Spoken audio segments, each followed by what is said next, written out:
As many as 40% of the world's bird species are seeing population declines amid threats such as climate change and habitat loss due to human activity.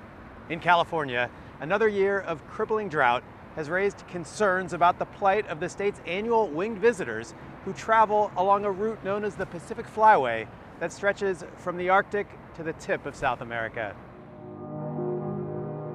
Birds are able to do things that the rest of us can only dream about. With no map, with no food or shelter, these small voyagers fly from one end of the earth to another. They can navigate this globe with just their wings and their body. I just find that fascinating. California's Sacramento Valley is an important stop for millions of birds on a migration path known as the Pacific Flyway. I envision them as these highways in the sky, and they're the main migration corridors for our different bird populations. So for birds that breed in western Alaska, they'll come down our coast or through the valley or maybe on the east side of the Sierra. Many of them seek shelter at this wildlife refuge, but they need water. And with the western U.S. in the third year of a severe drought, there's not enough of it to go around. This is a permanent wetland that we managed for this summer. It's kind of a limited habitat in the Sacramento Valley. We artificially kept it flooded all summer long. And then to the west here, these are our seasonal wetlands, which did not get any irrigation this summer, and a good portion of which aren't going to be flooded this fall or winter. Historically, this area was covered in vast wetlands, but 95% of those are now gone, converted for agriculture, protection from floods, and other human uses. But the birds adapted to a new wetland habitat in the valley's flooded rice fields, where the majority of U.S. short and medium grain rice comes from. In the evening, they get up and fly off to rice farms and private wetlands to forage, and they all kind of leave at the same time, and you get this just unbelievable sight of 500,000 birds picking up and flying over you. In a normal year, this rice field would be full of water and migratory birds using the ecosystem for food and habitat. But because of the drought, almost no rice has been planted in this area this year, meaning for the birds, there's basically nothing for them here. I order the water, they fill the canal up, and then I open the screw gate, and it opens up the big door at the bottom here, and then the water starts to flow. Don Bransford, a third-generation rice farmer, is experiencing the effects of the drought firsthand. He's only been given 14% of his usual water allocation, not enough to safely keep the fields flooded. As a result, there's nothing planted on his more than 700 hectares of rice fields. It's a problem for him and for the ducks and geese who would usually be starting to arrive for the winter. Actually, this is the first time ever that all of this land's been fallowed. And many of the fields in this area probably have been farmed continuously since the 30s or 40s. So it's been, we're in unprecedented times.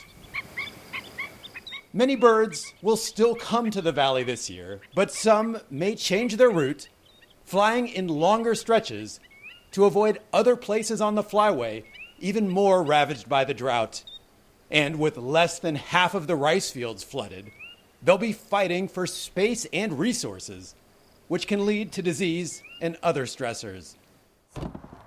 So we have a battery, which is charged by the solar panel, and then in here is the brains of the system. As concerns grow for the health of the birds, Data from the antennas down the wires into here. Technology is helping scientists understand the scale of the problem. There's a lot of data that's collected at birds' summer nesting spots and their winter roosting spots, but we don't necessarily know that the paths that they take to get there.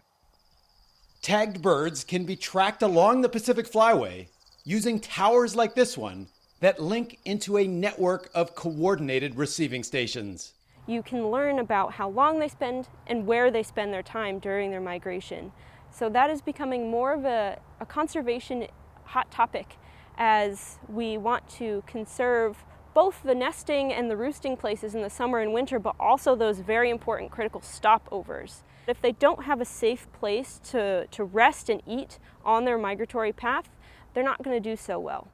There was one in this field. Conservation groups also work with the rice farmers, using grant money to encourage them to flood their fields to provide habitat for the birds. Around us, all you can see are fallow fields, and this field is fallow as well. It's not growing rice. And many growers in the Sacramento Valley this year, and any year, they don't necessarily have all the water they need to grow a crop on every acre. And so we incentivize farmers to flood for a short period of time in what we're called the shoulder season. But this year, with reservoirs at dangerously low levels, many farms barely have any water. And as climate change makes the world hotter, things aren't likely to get easier. It's just hotter, the water's evaporating faster, and so we're losing those natural wetlands at an alarming rate. And so we need to find ways to slow down climate change. There's not a lot we can do that, but that's where these managed landscapes become that much more important. It's not just an issue in the U.S. West. Birds are facing habitat loss around the world. The Asian flyway in particular is a place where vast wetlands have been lost in recent decades, and it's created a real problem for shorebirds that are migrating from Alaska all the way to Australia, sometimes in only a couple hops. And so programs like this, bird returns and other such programs, we think could actually find solutions in some of these working landscapes. There's things like shrimp farms or salt production facilities that actually can create great habitat if they're managed appropriately. For all of human history, we've shared the planet with birds. They've been a source of fascination and inspired our own attempts at flight. But this century will bring unprecedented challenges. The management of shared resources, like water, could determine whether scenes like this become much harder to find.